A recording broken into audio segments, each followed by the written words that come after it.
Bismillahirrahmanirrahim. Assalamualaikum warahmatullahi wabarakatuh. Kembali lagi dengan saya Angga Nur Fardiansa dalam video pembelajaran.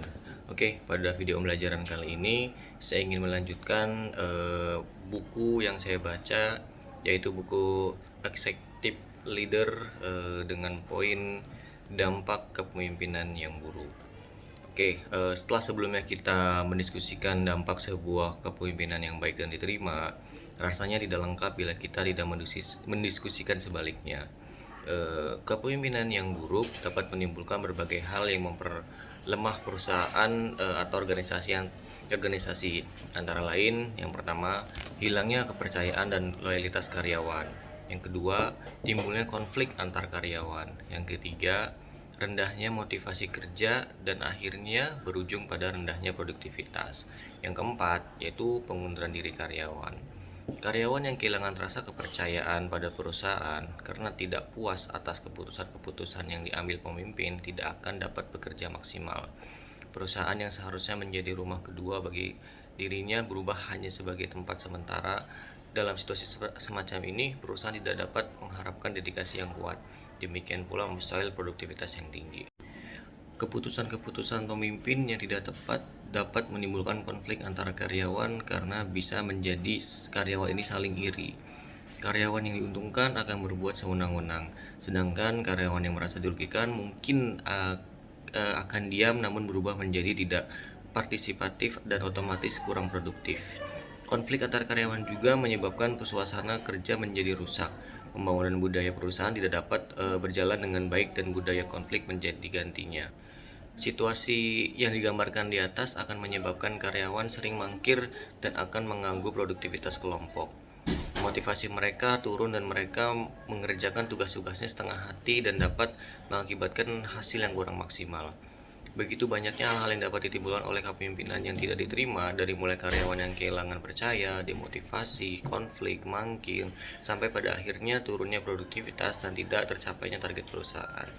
Dalam situasi ini, demikian karyawan bisa mengundurkan diri karena merasa tidak memiliki harapan atau mendapatkan pekerjaan lain yang lebih baik.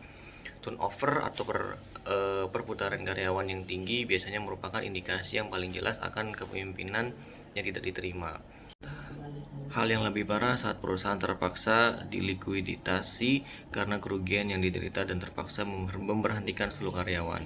Situasi semacam ini biasanya menyebabkan pertentangan antar karyawan dan manajemen yang menyangkut masalah kompensasi dan sebagainya. Belum lagi karyawan yang tadinya bekerja tiba-tiba menjadi pengangguran. Demikianlah, meskipun untuk sementara perusahaan tampaknya mengalami kemajuan karena kesempatan usaha yang berhasil dibuka, namun tidak untuk jangka panjang. Keberhasilan perusahaan harus didukung oleh sumber daya manusia yang loyal dan capable, dan tenaga kerja yang capable terbentuk bila ada kepemimpinan yang baik dan diterima. Oke teman-teman, apakah Anda pandai memimpin?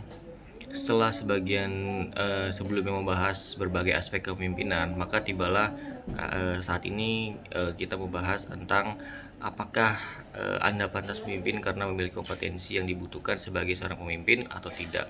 Kenyataannya banyak orang yang memiliki kemampuan dan keterampilan namun tidak semuanya bisa tampil sebagai pemimpin. Kepemimpinan memang tidak banyak dalam setiap kelompok, hanya dibutuhkan satu pemimpin tertinggi. Kenyataannya sering menunjukkan kepada kita bahwa orang-orang berebut jabatan sebagai pemimpin tertinggi padahal kemampuannya kosong. Dibutuhkan pribadi yang matang dan sikap yang asertif selain kemampuan yang tinggi untuk menjadi seorang pemimpin. Beberapa tipe yang memastikan apakah Anda pantas sebagai pemimpin coba kita uraikan di beberapa poin kali ini. Yang pertama yaitu apakah Anda mampu membuat perubahan dan perbedaan. Seorang pemimpin dituntut harus membuat perubahan bagi kelompoknya. Perubahan yang dimaksud bisa berupa ide-ide, cara kerja, atau kreativitas baru dalam kegiatan kelompok yang akan meningkatkan hasil. Mungkin Anda memutuskan sebuah software baru bagi perusahaan yang dapat menghasilkan laporan yang lebih akurat. Atau mungkin Anda memutuskan untuk mengirim tim penjualan Anda ke daerah baru untuk memperluas distribusi produk dan lain sebagainya. Di sini juga berarti Anda harus memiliki ide-ide yang brilian, orisinil, dan kreatif sehingga kelompok Anda dapat lebih termotivasi. Hal-hal yang baru biasanya menarik dan dapat mengurangi kejenuhan.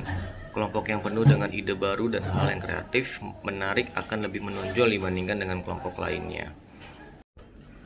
Oke, teman-teman, mungkin itu saja untuk kesempatan kali ini. Kita kembali di minggu berikutnya untuk pembahasan selanjutnya. Baik, mohon maaf jika banyak kesalahan. Terima kasih banyak untuk perhatiannya. Wassalamualaikum warahmatullahi wabarakatuh.